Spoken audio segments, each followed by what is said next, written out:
This is chapter 2 of Alice Lefever's Memories of Jersey Occupation, 1940 to 1945. The Germans move in. July 1st. We heard that the Germans were arriving at the airport, and we all went into town in the van to see what they looked like.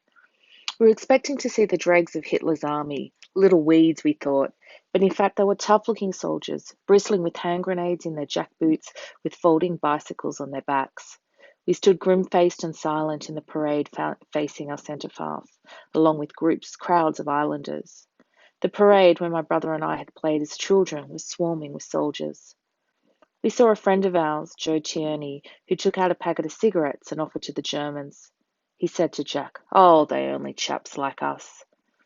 I'm sure he changed his mind some time later when he was caught listening to the news in St. Saviour's Church belfry, along with Canon Cahoon and another friend of ours, Harold Lenigan, who was caretaker of Main's the jewellers. Harold was sent to jail in Gloucester Street.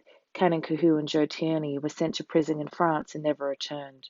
They both died in prison camps. We returned home to Gladsmuir, and at 9 o'clock we switched on the news and heard the announcement that the Channel Islands were a demilitarized zone. The next few days were very worrying, not knowing what to expect.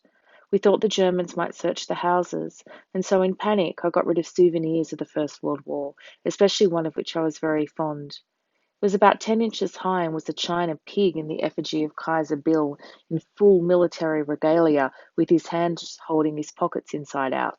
Germany was bankrupt at the end of the First World War. Frank, Eileen, and Gloria had returned to their flat in town. Likewise, Hedley and Madge had gone to their home, and things seemed to settle down. Then early one morning we heard shots fired in our drive, and looking out of the windows, we saw German soldiers hiding in between the trees. They had their helmets camouflaged with green foliage and were coming towards the house. I thought they were going to line us up against the wall and shoot us. In fact, they were on manoeuvres.